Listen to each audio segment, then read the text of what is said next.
Hello, my name is Tony Hendricks. I want to welcome you to this new edition of News and Views broadcast by Access LaPorte County on Public Access TV channel.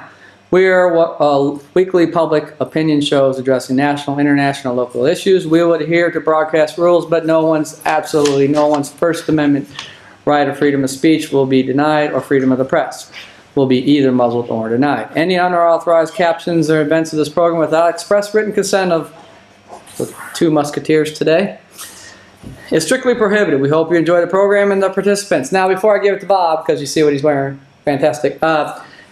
Dave is on special assignment, and the script I had, Dave wasn't available today. So in Channel 99, News and Views, YouTube, the beauty of AI lets you transcribe the script.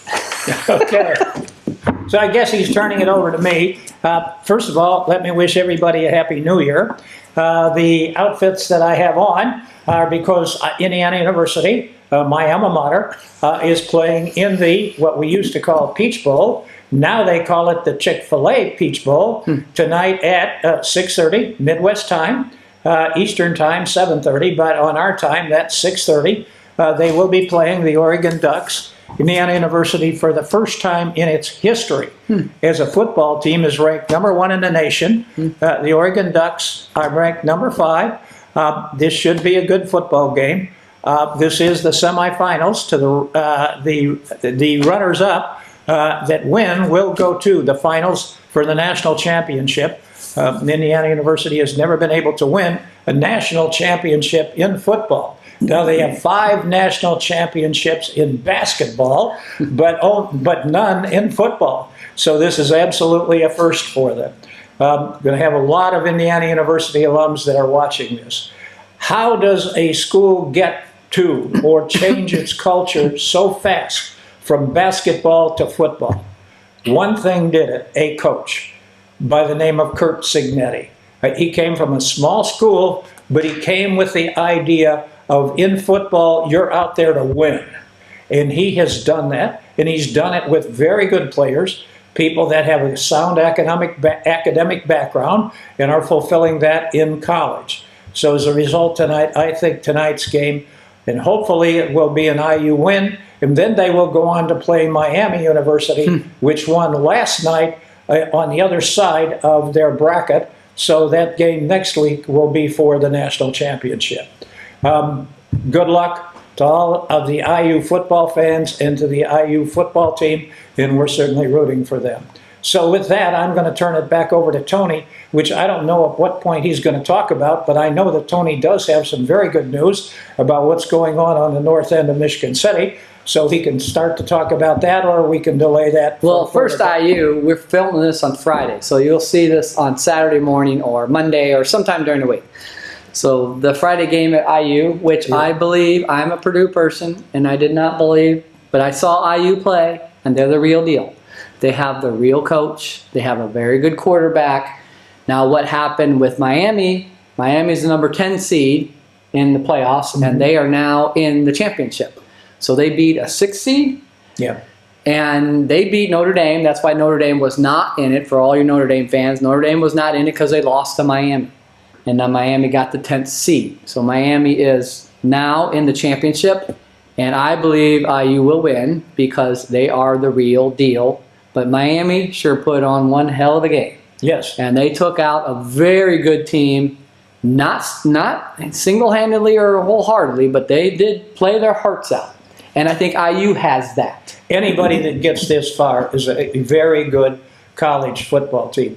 Now, Tony and I have a little bit of disagreement, but when you start to look at, and this is from some analysts that I've listened to over the years, when you start to look at college football teams versus professional football teams, a lot of analysts will tell you the most important thing in terms of a college football team is the coach.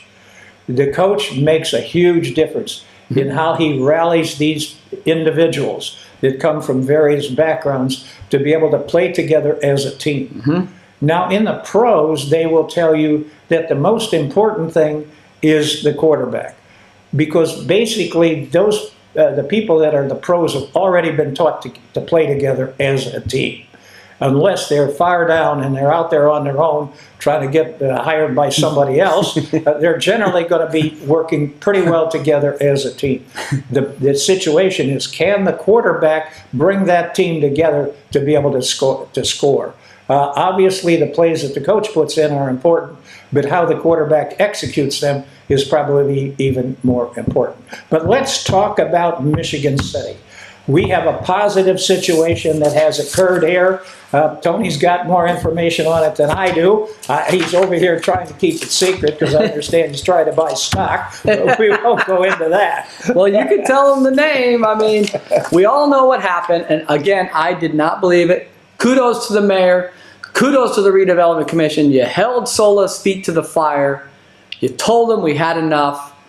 We are in our secret research. Yes. We are trying to find out how much money we've expended on Sola because we have, and they beat us on special assignment, maybe that's his assignment, to figure out why Michigan City expends money down development holes that never produce. But now we have Sola, and the big good news is, which we predicted on this show. Yes. I can't believe it. I wish I could buy stock. I wish I could buy the lottery number and predict that. But we predicted it right in your show. If you watched it, you heard it. We predicted that the one thing that will come is the hotel. And you predicted it because it was a good company. 162 units. 162 units. So the article was, Sola developer, this is from Northwest Indiana Times.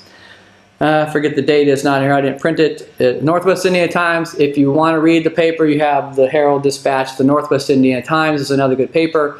If you sign up for the Northwest Indiana Times, I think it's $1 for 3 months, and then if you tell them you're going to cancel, I think they'll give you a $20 a year deal online. Great thing, folks. If you want to go on, I have Northwest Indiana Times, I believe, for $20 for the whole year.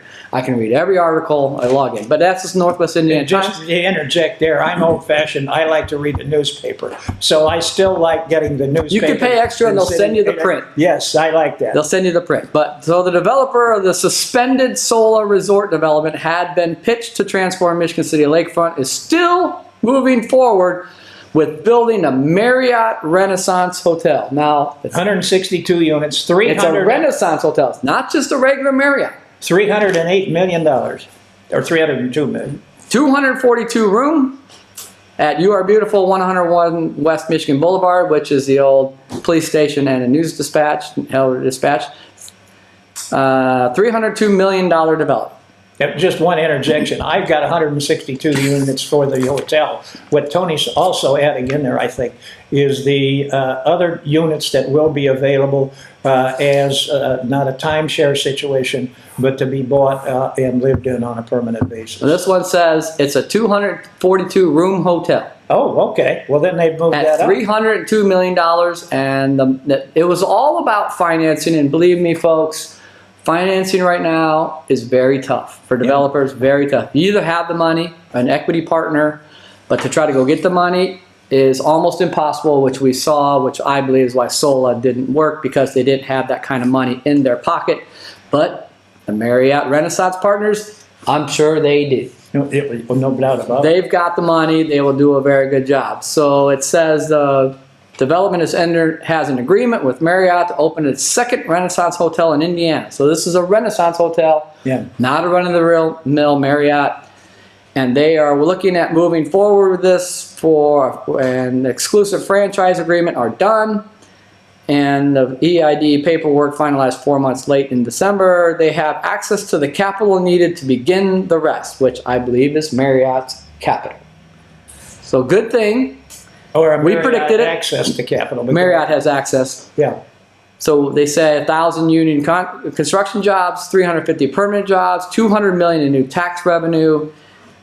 What I say it was 242 room, $302 million development is going on, and we are going to get something done at that empty site. Oh, it's Far Point Development Venture, YAB Development. So good. We predicted it. We figured this would happen. We're business guys, right? You're an accounting guy. We know how the developers work. We knew the writing was on the wall. Again, kudos to the mayor. Kudos to the redevelopment the commission for holding their feet to the fire. I think they all knew like you knew, the Renaissance Marriott Hotel was coming. The rest, we don't know. Well, one of the things we can think about, though, is how is this going to work in conjunction with Blue Chip, which, of course, has a 26-story hotel. I think you're going to find out that just like in Las Vegas and Reno and some other places, they work together in sync. You're going to find that Blue Chip probably will have more shows on Saturday nights. And I got a feeling that the Marriott system will allow them to send in their vans, whatever, pick up people and take them over to the shows on Saturday night. They help each other. They help each other. This They works. work in sync. And I think this is going to be a real positive for Michigan City. And something else, showing how in business you can work together in sync to come out with a positive situation for both entities. And Yeah. I'm also looking forward to that. It's a 14-story mixed use, so it's a big hotel. I do believe that's true. I believe Blue Chip may not have thought they would get a lot of value, but I think between the two of them, I think the hotel came because of Blue Chip. I think Blue Chip's happy the hotel comes Yeah. to get them more customers. Now, I'm glad you brought up casinos because Dave and I talked about this when you were on assignment, and I just looked at it again today. I have talked to state reps, state senators. In Indiana, there is discussion that is increasing and growing. Fort Wayne wants a casino. Southwest Indiana has a casino that's not venturing too well, not making that kind of revenue. So we're talking like Switzerland County. If you've ever been far southwest county, Indiana, it's way down there. So they are doing a lot of wheeling and dealing in the State House right now. I have asked everyone I could, if Fort Wayne wants a casino, either moving one, licenses are limited, moving one up here or giving them a new one, because the Indian casino is definitely going in north of Fort Wayne. They're getting another casino. Fort Wayne wants to capture that money. We don't capture Indian casino money. We don't get that. So Fort Wayne would like a casino. Indianapolis, if you've been in Indianapolis, you know they have a casino to the southwest of them. It's not in Indianapolis. The legislature works. If somebody wants something, the other people will go along if they get something. So I'm sure right now there are deals going on. Fort Wayne wants a casino. Switzerland wants to keep their casino. Indianapolis will like to move their casino to downtown to get more revenue. A good indicator of what's happening is the Circle City Mall right downtown next to, anyone been down there, right next to downtown is a little mall, at the Circle. It's a big place for retail. I'm sure they want to grow that area. They want the casino to get people from the stadium. So in Northwest Indiana, that's why I've talked to people, we should ask for, if we want our support, if Michigan City would like to give its support to Fort Wayne, Southwest Indiana, and Indianapolis, we would like the opportunity maybe to move a Blue Chip to a land-based casino, hopefully at the old prison. So now we could have more shows, Yes. more entertainment. It's not too far from the access of the Marriott. It's not too far from downtown. It's a nice location and we could really build upon it. I like your idea about State Park Hotel, but maybe the state could jump in with their hotel This too. is even a better idea. In a couple of minutes after you finish, I'll tell you why, but go ahead. And so we, as our representatives in our area, that would be Randy Novak, Rodney Poole, need to ask, Bahacek need to ask that, yes, we will support you. Fort Wayne, Indianapolis City, Southwest County, if we have the opportunity to move our casino on land, just like Hard Rock did at 94 and Gary. They make a lot of money. Our casino needs help. The mayor said it herself, it's losing revenue. It's losing revenue every year. We need to breathe some new light into it. Some life from entertainment and other venues, not just a casino in a boat on the river. I think that would be fantastic. And that would really help North Side out and the West Side, because I guarantee you the West Side is going to grow. And go ahead, because I had another thing about the West Side. Well, one of the reasons I like that idea is because then that particular location that Blue Chip has right now would be an ideal fitting for an organization known as Cabela's. Cabela's is basically a pro bass shop. except they're a little higher end Pro Bass Shop, but Pro Bass Shop owns Cabela's.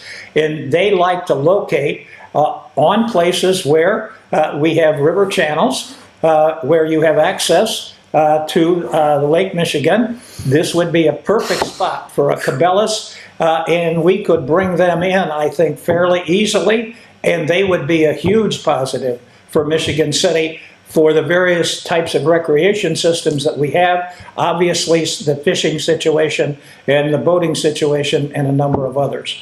The other thing we have to do, if you go down Michigan Boulevard and you look at our arena down there, there's got to be millions of dollars sitting in shrink wrap.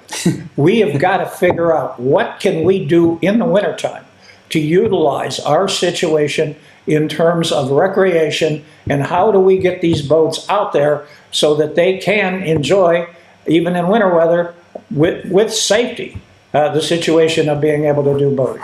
Yeah, it's a brilliant idea, because if you go down Michigan Boulevard and you look at Blue Chip, all you see is the boat in the expanded basin next to Trail Creek, because that's the law. It has to be a boat that floats on water. If it was not there, that's a basin we could use, that Cabela could use, and everything east of Blue Chip and their parking lot could be used for more retail, restaurants, a walkway up and down Trail Creek. So now we get a whole corridor of people down Trail Creek, because we're not just looking at the backside of a big ugly steel boat called Blue Chip, which makes us money.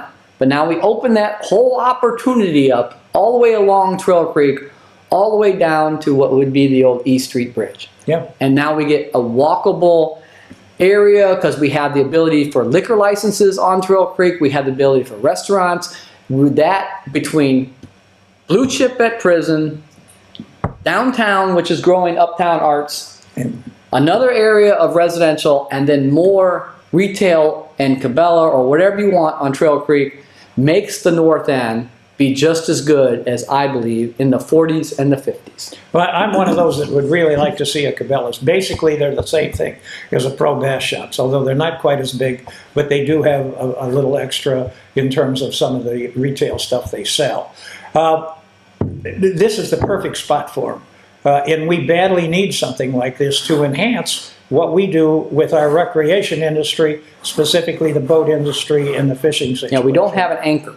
No. We need an anchor, and that is a company that will do it for us, and that will just feed all the way up along Trail Creek, all the way up through the marina, all the way up to Franklin Street, all the way out to Lake Michigan. And a side note, which I just remembered, so in my spare time during my break, I did some research. I was on special assignment at home. If you look at Mount Baldy, and Mount Baldy is a slow moving problem. We all right know across that. Highway 12. It's moving 7 feet a year, not stopping. At some point, it's going to take over. It's wiping out the parking lot. It almost, took a child's life. Mount Baldy, Indiana University held up the study and said Mount Baldy's moving. We don't know what to do about it. They've tried some things. It hasn't worked. If you look at mapping, you can look at Beacon, LaPorte County Beacon website for GIS. You can see the flow of the sand. You can look at the sand in the water. You can see it. I've said this before.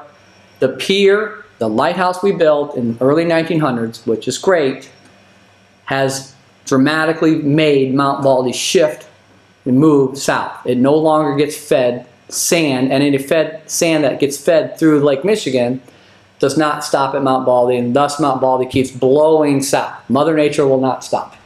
So I have a solution.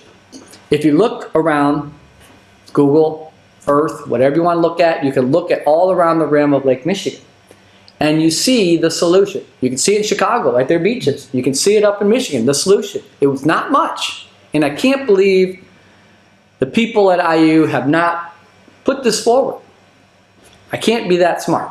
I'm not that smart.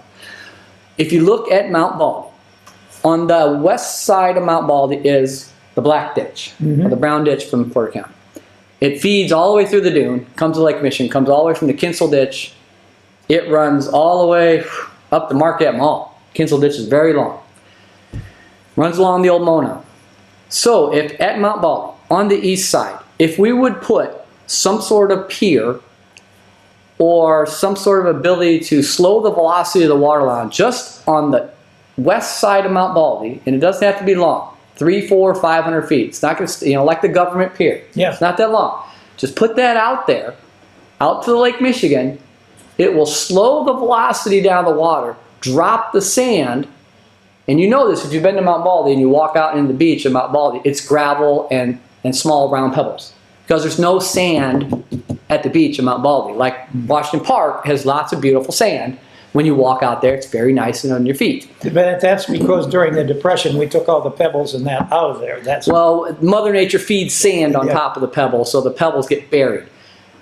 If we put this 300, 400, 500 foot wall on the west side of Mount Baldy, poke it out there in the lake, kind of like the government pier. That's why the government pier is there, to stop the velocity in the sand from plugging up Trail Creek. That's the hydraulics behind the government pier. It wasn't put out there just for fun. They do some hydraulic analysis.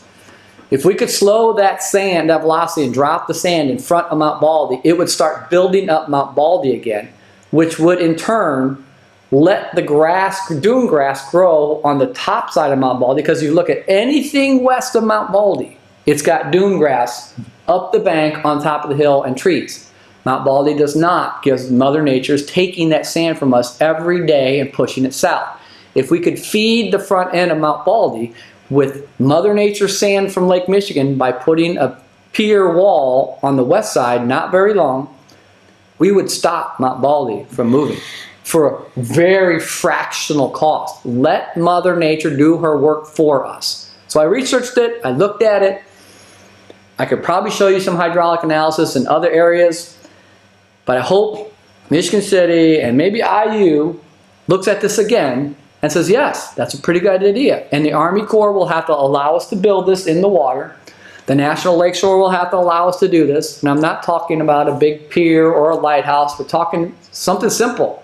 Something as simple as a snow fence type of thing. Just to slow the velocity down, drops the sand, and starts feeding the front of Mount Baldy, which I would think in 5 or 10 years you're going to see a ledge and then a ledge at Mount Baldy, and the trees and the dune grass starting to grow again, and it'll stop Mount Baldy from moving. That was my research over the Christmas. I like that idea, but I'd like to throw out another reason for it. And when he says IU, and when he says the state of Indiana, I think you also should be looking at the Indiana Dunes State Park. And I like this idea not only for what it will do for Mount Baldy, but also as a fishing pier. Oh, yes. This would be a positive in terms of setting up a fishing pier for people who want to come up here and go out on the pier and go fishing. And we would still have Trail Creek as the basis for the coho salmon and the king salmon and the trout when we plant the fingerlings in there or when we plant the eggs in there. But in addition to that, you could also, as a result of having a pier out there like that, create it such that it would keep a space for other types of species, like walleyes, like goberts. I don't know if Andy knows what a gobert is, but basically it is a freshwater codfish. And I told the story, he reads the Hammond Times, the story was in the Hammond Times about Yep. 3 years ago. Yeah. Guy went out fishing in January, caught an 11-pound gobert, it was a state record. Half an hour later, he caught another gobert, it was 13 pounds, it was a new state record. They spawn in cold weather. So do a number of other species, and this would be ideal for those situations. I think you'd see more perch out there, I think you'd see more walleyes out there, and you'd also see other species of fish which would do well as a place for safety for them. And I hope that we would include the Indiana Dunes State Park in something like that. Yeah, when you slow the velocity of water down, the aquatic life love it. It's safe for them. It gives them safe harbor. Not just for us when we do have boats around a pier, it gives the aquatic life a safe harbor. And it's a great place to fish because we don't have all the velocity running around the lighthouse and government pier and the boats. The aquatic life will congregate towards this kind of a pier. And I'm not talking 1,000 feet out, just a small pier. And even that small pier, 300, 400, 500 feet, which isn't much, would be fantastic. But for it fishing on. provides safety for them. So yes. And the aquatic life will congregate over there, and it'll breed new fish life, and it'll help us. So that was my drop of knowledge over Christmas break looking at, well, why can't we stop the sand at Mount Baldy? We've already stopped it at the lighthouse, and we have beautiful beaches in Michigan City. And you look at Chicago and their beaches, they are all built behind, they have a lot larger walls and piers that come out, and they trap the natural sand from Lake Michigan into their beaches. You look at any beach in Chicago, they're all pretty much man-made by trapping the natural sand behind a pier wall. And it's free. That lake's going to keep working 24 hours a day, 365 days a year.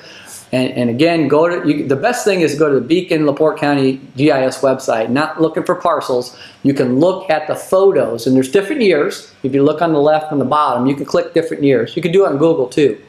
And you could see the sand swirling in the waters in the lake. It's pretty amazing to see in real time how the sand and the silt move in Lake Michigan compared to the lighthouse and piers and outlets and Trail Creek. It's definitely something the hydraulics people look at. I thought it was a brilliant move. I'm putting it out there. I hope we could save Mount Baldy, and not just save it for free with Mother Nature's help, but make it bigger, because Mount Baldy was not the biggest dune. No. The Hoosier Slide was the biggest dune. Far greater than Mount Baldy, because the sand dropped after hitting Trail Creek. The velocity dropped and it started blowing up into a huge sand dune way bigger than Mount Baldy. That was called the Hoosier Slide. That was the beach. Yeah. The beach was not on the east side. It was on the west side. It was on the west side because of the sand and Mother Nature. Mount Baldy could be that again. Can you imagine Mount Baldy, A, not moving, B, getting bigger, C, when you walk out in the water, you're not walking on round pebbles, you're walking on sand, and D, a little fishing pier out for people to use. It will change the face of Mount Baldy for the next 200 years. By the way, if you wonder what happened to the Hoosier Slide, some people think it was NIPSCO that did away with it. It was not NIPSCO. It was before that. That Hoosier Slide, if you look in very historical places or in antique stores and you see ball jars that are blue, that's the sand from the Hoosier Slide. We sent it down to Muncie for the Ball Corporation By train. to make Trained it down there. jars out of. Yes, by train. By train. Yeah. And Hoosier, if you look at, surveyors look at old things when we first made section corners and started dividing property up for homestead, on our maps we see discussion about how tall the dunes were on Lakeshore Drive. Lakeshore Drive was not really possible back when we did the section corners in the 1830s, because it was steep and tall. The road and the train were down on the beach. That was Lakeshore Drive. It's a subdivision called Shahawala. It was the first subdivision in Long Beach because the road was down on the beach. But then through the war and through the Ball Corporation, we needed all that sand. We mined it out on rail car, on the rail on the beach, and we created, the dunes are still big in Long Beach, but those dunes are nothing compared to what they were before the 1830s. And then we moved Lakeshore Drive up to a shelf because we had mined the sand off the dunes. Yeah. And that's how Michigan City needs to embrace its history and how it got here. And a few things we need fixed, like Mount Baldy. I hope NIPSCO will fix itself. I hope NIPSCO at some point is not going to be around. And we will have another basin and a beautiful place for homes and hotels and retail. Hopefully in my lifetime. I didn't believe it, but maybe it'll be there. And hopefully we make a deal to support other casinos in the state, and we get a land-based casino and a land-based entertainment complex. And Michigan City wins with another hotel where we started, with a Marriott Renaissance. And I also am looking forward to what's going to come behind that, because I think there's a lot of positives, especially on the north end of Michigan City. But I'm going to change this a little bit in terms of a thought. For years we talked about, not for years, for at least several months we talked about the fact that we might gerrymander the various voting situations in the northern part of the state and throughout the state to maybe add a couple of more Republican districts. Well, part of this that is forcing that, and will happen, I think, after the 2030 census, is the population that is moving into Indiana out of Illinois. and it is considerable, and it's making a big difference. It made a big difference in LaPorte politics, and I was one that was totally astounded. I couldn't believe how many votes the Republicans got the last several elections out of the southern part, and that's south of 6 from Westville down to the state line. We have got a lot more Republican votes than we ever had before coming out of that area. And a lot of that is people that have moved in from Illinois. It's cheaper to go into along Highway 30 and Highway 421, come in here than it is to go into Munster, Indiana, which is close to the Illinois line. But the last study that was done by the Northwest Indiana Business Magazine, to move into Munster, to buy the house, to pay the cost to move there, you were in $1 million. Munster has become a very exclusive situation. I think you're going to see... Munster always was exclusive. Well, it's worse than it ever was. My uncle and aunt lived there. It was already pretty exclusive. Okay. A lot of bankers. But you're going to see more of this, and we're going to have to figure out how we're going to handle this. Now, my personal situation is I don't want to see a lot of gerrymandering, but the one I don't consider gerrymandering is putting us back in the 2nd District, where we were for most of my lifetime when they gerrymanders into the 1st District. I would like to see us put back into the 2nd District, because I think we have more economic situations, way more economic situations going with St. Joe County and with South Bend than we do with Porter County and Lake County, especially Lake County. There was a time when we had so many people that commuted into the steel mills, when the steel mills employed 50,000 people in the 1940s and the 1950s. That's gone down, and the latest statistics I've seen is that in total the steel mills employ about 5,000 people in Northwest Indiana. A lot of difference. Now, some of those jobs, not the steel jobs, but jobs have shifted, and more are shifting into St. Joe County because of Amazon and because of another number of other situations. I think we need to get more involved with the 2nd District, St. Joe County, and those other counties that are part of the 2nd District for economic reasons, and because we would then have all of LaPorte County in the 2nd District, because right now we got most of LaPorte County in the 2nd District, but Michigan City in the 1st District, and I think we would be more viable from an economic situation if we were in the 2nd District. You're more viable from a political standpoint also, because we got Randy Novak, who's great, but he's like 1 vote out of 10. He's overrun. So some things like making a deal about casinos is within the possibility. Yeah. But other deals are getting anything, they're going to push us to the side. We're going to get less than scraps. I mean, bless her heart, Pat Boyd tried. Scott Pilaf tried, and he had a little more pull than anyone in his time. But we're the red-headed stepchild politically when it comes to it. I mean, we can't change the subject yet, but right now what's going on with road funding is the governor, who's from Jasper, Indiana, is looking at spending $1 billion on a new interstate because he wants to save 3 minutes for his people to drive. So we got the governor's Republican, huge Republican majority. The chances for us to get something as LaPorte County and a piece of Michigan City that's shoved in the 1st District are small. Yeah. We're not getting a fair treatment. We're not getting a fair shake, and we won't because we don't have the political prowess to get it. So maybe we need to shift to the 2nd District and join that political prowess and get some more what we deserve. And maybe that's what's going to happen, but I don't know. I mean, we'll have to wait till 2030, well, right? I'd like, even if we don't do all this gerrymandering, and I'm not sure that I want to do all that gerrymandering, I would like to see them move Michigan City back into the 2nd District. We belong which in the would 2nd be an District. un-gerrymandering rather than a gerrymandering. Yeah, they carved us out and put us in the 1st District to give the ability for that person to stay a Democrat. Yeah. Whoever it is. And we've seen that over the years. It's not going to change. And we are on the edge of the region. We're stuck in the middle. We're like the middle child. Well, we get stuck with the scraps from Northwest Indiana, Chicago. We would be much better off, and I've said this too, we're in NRPC, Northern Indiana Regional Plan Commission. Maybe we should be in St. Joe's Regional Plan Commission because we'd get more. Which I think is MACOG. MACOG, yeah, Michiana, MACOG has a different system, and maybe we'll get some, we won't get as much, but maybe we'll get more because right now we're a small player in a very big planning commission. We would be a bigger player in a smaller planning commission. Yeah, especially if we get the Marriott and a number of other situations going, and especially if our population starts to increase rather than decrease. And again, from what I could tell, we've lost people over the last, well, since the last census was taken.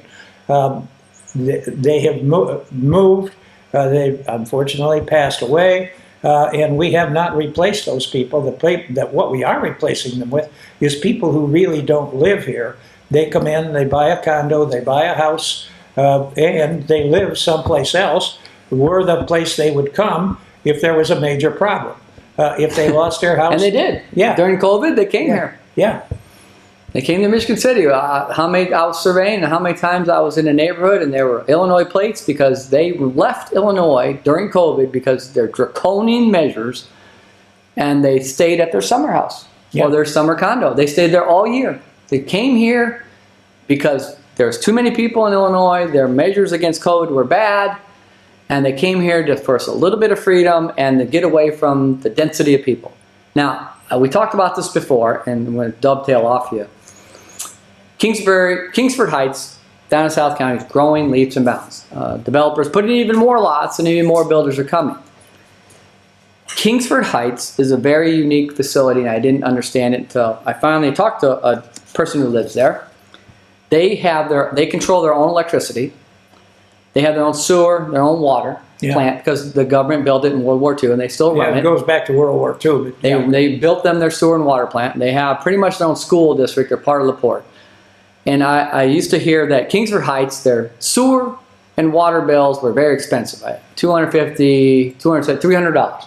And then I found out that the bill you get from Kingsford Heights, and this is why lots of people are moving there, and this is what Michigan City needs to understand. Our bills for sewer and water are low, but Kingsford Heights, again, controls the sewer, their water, and their electricity. They bid out their electricity to NIPSCO, but they are the electric supplier. They bundle that. You get a bill from Kingsford Heights for sewer, water, trash, electricity, all in one bill. And if that's $275, $300 a month, that's a deal. Yeah. All that in one package, that's a screaming deal. And that's why people are in Kingsford Heights, whether it's from Lake County, from Illinois, from Porter County. $300 a month is probably saving them $500, $700, $800 a month, because Kingsford Heights negotiates everything for their town. Gas, electric, trash, sewer, water. Get one bill. One bill. And it's cheap. When you think, oh, $275 is a lot of money. Not if you're paying for everything. Pretty cheap. But the real key for Michigan City and our area in LaPorte County is to get on their AEP, American Electric Power, because they're the ones that have the nuclear facilities and the lower rates. Well, we could get under them if Michigan City had the right to negotiate as a town. Right. We could choose. The lines are there. Yeah. Whether we buy the electricity from AEP or anyone across the United States or NIPSCO, guess what? They're going to compete. A quick note, in the IURC, there is discussion going on. Indiana Utility Regulatory Commission. There is discussion going on with the legislature about changing the way it sets rates. Yeah. No one knows how this is going to go.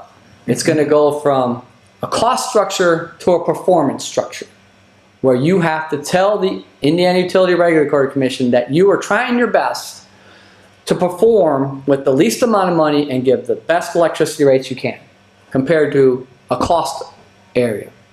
And there is lots of discussion. I can't tell you either way it's going to fall. It's very convoluted. I really don't know where the utilities are on this. It seems like they're not for this, because if you focus everything on performance, maybe forget about some investment and then things start falling apart. maybe, I don't know what it's going to be. Even the Citizens Utility Action Committee is in or out on this one. But you got to watch a lot of things. I said Northwest Indiana Times. I look at the Indiana Business Journal. Again, you can subscribe online to that pretty cheaply. You have again, any of these places, any subscription. Here's a little catch for you.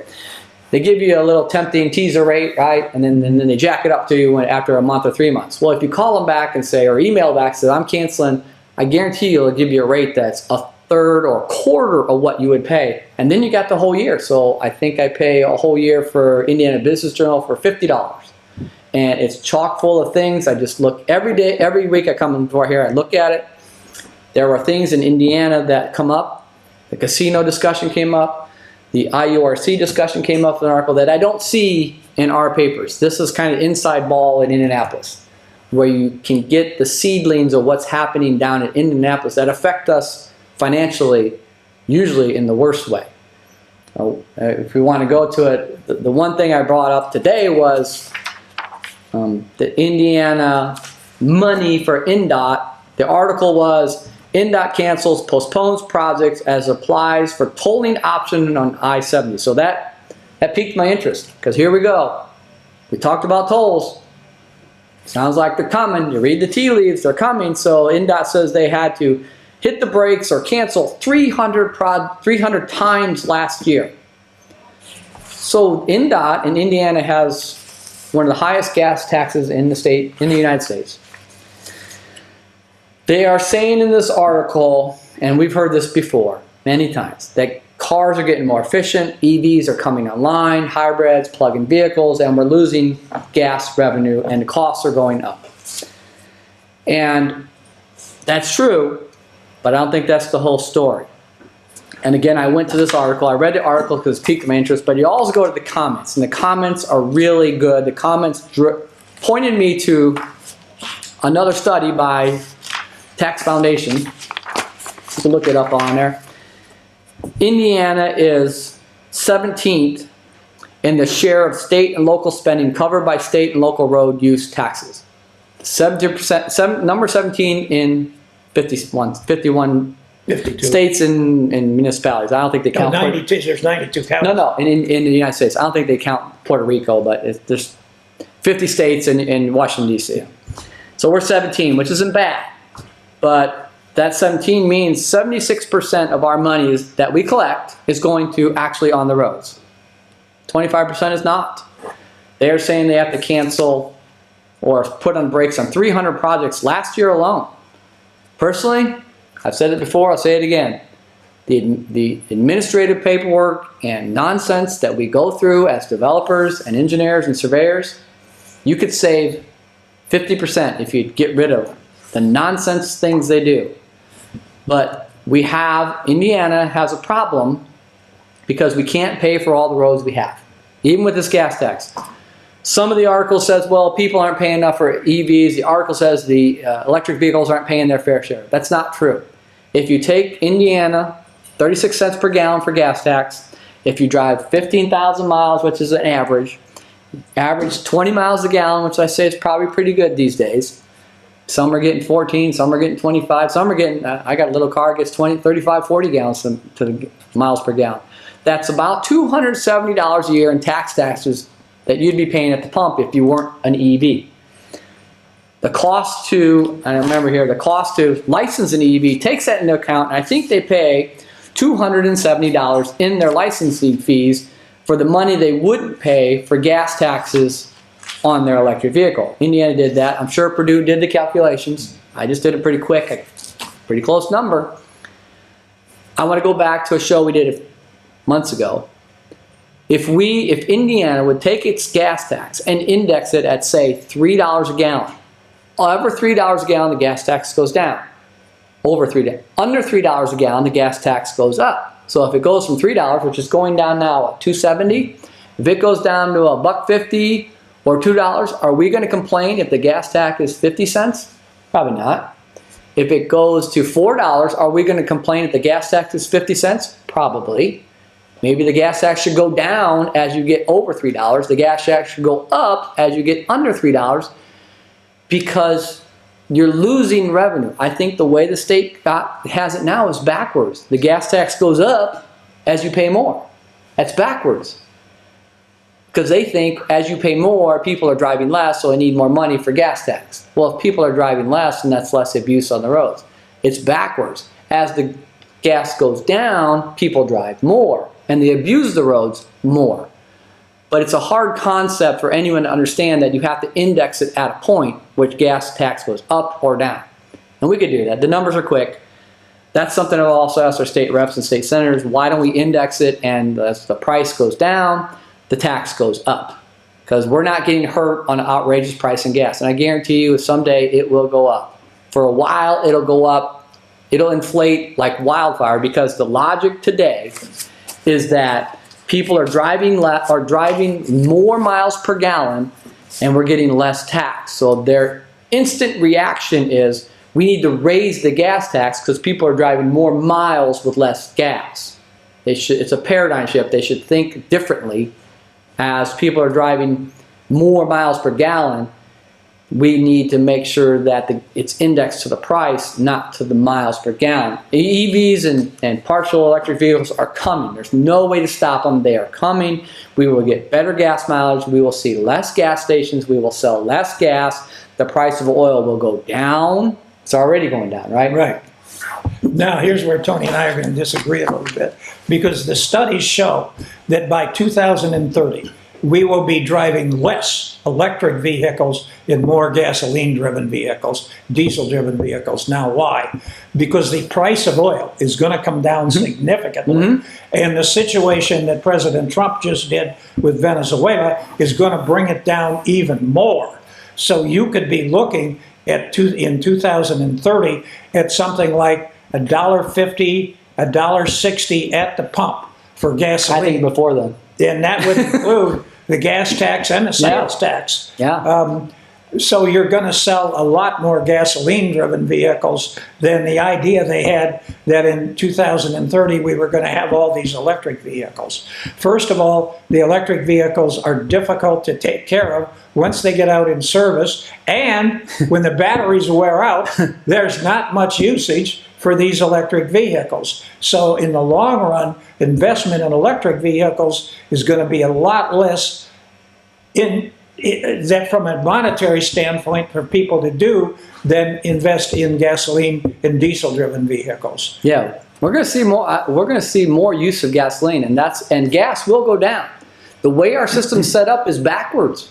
Gas will go down. Yep. We will get less money as gas goes down. Why would we set our system like that? We are setting our system up for the belief that prices will never come down. And it's a viable belief, because boy, it sure seems inevitable. But gas is going down. Venezuela, Saudi Arabia, everybody. And the use of EVs and I think partial electric vehicles would have gas engines that supply the power or a plug-in. Both dual will be what we use. And we'll be getting 40, 50 miles, 60 miles to the gallon. And gas price will plummet. Yeah. Plummet. I hate to say it, but I think it might go to $1, and there will be half the gas stations, and they don't make a lot of their money on gas. They make their money on people walking in on chips and soda and cigarettes. Yeah. And lottery. That's where they make their money on. Oh wait, we gotta go a quick thing, because Indiana did again. Read the tea leaves.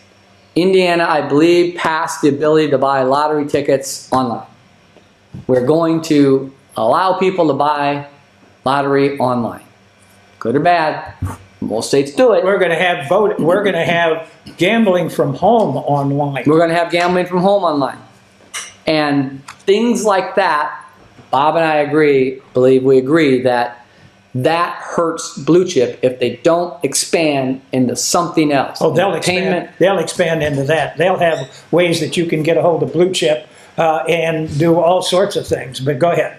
But their physical location cannot stand by itself unless it changes its ways instead of slot machines, because that's going to be done online. And it's going to be legal to do online. So we got to watch out that that's coming. I believe the House passed it. I don't know if the Senate in Indiana passed it, but it's coming. They are going to sign it, and things are going to go. But quickly on to the INDOT projects. Jim Pressels, I believe, is the head of NDOT Roads and Ways or something commission, and he understands that we do have a problem. But if the governor wants a new road down there in Jasper, Indiana at $1 billion, what's the rest of the state going to get? Probably not much. So we need to find a way to get more money for our roads. But my personal and my private engineering, surveying world, developing world, I can tell you, I could find 50% more money just by cutting administration. You have no idea the days and weeks I spend in administrative formatting for whatever I'm getting approved. Municipal, county, city, local, NDOT, whatever it is, IDEM, Department of Health, whatever project I'm working on, their administration level is beyond reason. It is beyond what anyone should spend. And one comment I got from a State Department was, don't worry that we do this for private people. We do this to ourselves too. And I thought, what a crazy comment. So you're telling me you take our tax revenue and run it through the same permitting process that makes everything 50% more expensive. And here we are. Here's the article. NDOT's canceling, postponing 300 projects, and they don't know why it's so expensive. I could cut 50% off in a hurry. And it wouldn't affect the public health, safety, or welfare in any way. It would still be a good road. It would still be nice to drive on. I don't know why we put this in front of ourselves, but they are struggling downstate with it. I don't know what they're going to do. I'm going to change the subject because of what's going on throughout the country. But right now, in the state of Indiana, in LaPorte County and Michigan City, we have been very good or very lucky or a combination of the two that we have not seen the kinds of fraudulent situations that we are looking at in Chicago, in Minneapolis, in Los Angeles, and in some other small cities, especially throughout California, throughout Minnesota, and throughout Illinois. I'm afraid that some of that is going to will start drifting across the state line, where you have people who will be trying to get on some kind of welfare. And that welfare that they get on and get paid by the state of Indiana and the federal government will be used for fraudulent situations. Now, when you look at Minneapolis, and it was just some YouTube reporter who on his own decided to take a look at one of the child care centers that they couldn't even spell Learning Center. They spelled it L-E-A-R-I-N-G, Learing Center, and they didn't have any kids. Now he's made the national newspapers because of, and TVs, because of his ability to find this and point it out, but that's throughout the state of Minnesota. You have all sorts of people showing up with very expensive cars to these daycare centers, and they don't have any kids. Or they bring one kid, they go in and get paid for bringing the kid, and they take the kid back with them. This is really a huge problem. We've got to stop it. They're estimating that in just the state of Minnesota alone, we could be looking easily at more than $10 billion. Now, one of the situations you're finding is that the governor of Minnesota and the mayor are all upset because the FBI is in there investigating, and they won't let them, because of the crooks in the Minnesota system, get in there and investigate along with them. Now, they can still do state investigations, but the federal government is doing this on their own, and I got a feeling they're going to put some people in jail before this is over. But one of the things that they look at, which state governments don't look at, is tax evasion. Now, when all else fails, you go after these people for income tax evasion. We've been doing that since the 1930s. Now, how do you do that? Well, you look at their overall net worth. Now, when you start showing up at a Lamborghini and you're showing on your federal income tax that you're only making $15,000 a year and you're getting food stamps and child welfare, guess what? If you can afford a Lamborghini, you can afford to pay a lot more taxes. Now, even if you derive that money illegally, you have to pay taxes on it. Capone figured that out. Somebody forgot to tell him that. And you're going to find some people that are going to be in a hell of a jam because of the tax situation. Yeah, there's so much to that. And good Indiana, when I say the administration needs to cut we could spend our time on things like that and make sure we don't get ripped off. Yes. And I think Indiana does a good job at that. But when he's talking about developers, Well, so give LaPorte County also some. and everyone does, LaPorte Yeah. County, Michigan City, but to spend our time administrating development is not helping us to help stop things like that. And we do not, especially the people that are ripping off, kids, daycare, autism, healthcare things. Those Seniors with those are disabilities. unbelievable rip-offs that somebody, administration, if they'd spend as much time as they do against developers I see, against making sure people don't rip them off, we'd be far happier. Yeah. And I think Indiana, Michigan City, LaPorte have all done a good job because we don't have that running around our state. And what these people go off and do is it needs to stop because that is millions and billions of dollars that could be used somewhere else. But when you see it on TV, understand that we don't have it here yet and we don't want it. You got to stay on guard against these kinds of things. Yeah, we got to keep our guard up. Yes. And we can't slack off now, but if we take our time to stop that, we can. A quick note, if you look at that YouTube guy and you look at the Leering Center, in my world, and you know it, if you look at public data access and taxes, you can find out who they rent those buildings from. And you could go online and you could look up that guy's name.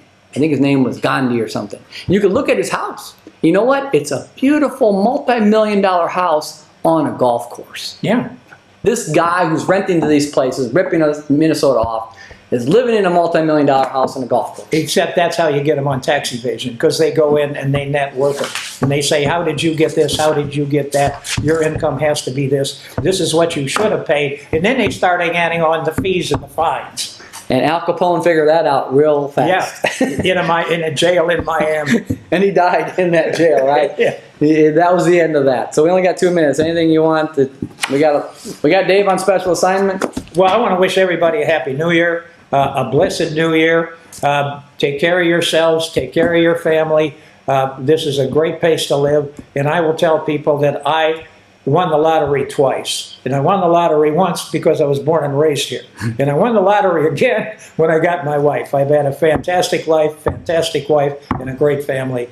And thank you very much. Well, wait a minute. Go IU. Yes, and go IU. Go IU. I think this is their chance to go all the way. I was a doubter. They're the real deal with a good coach.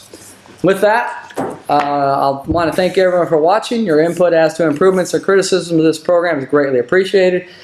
Please contact the show's co-producers, Bob Pollock or me, with your comments. You can email Bob at skrpollock@gmail.com. You can email me at emailagm@yahoo, or you can make direct access to any future shows to our one staff and only staff writer that Dave Bila has, Sarah Bellum. Showing our program will be on Saturday morning at 10 a.m. and Monday and Thursday at 7 p.m. Plus, Channel 99 Navigate News and Views on YouTube. We update that. Anytime Andy has other times, you can watch our show. And thank you. Have a good day and Happy New Year and make it prosperous.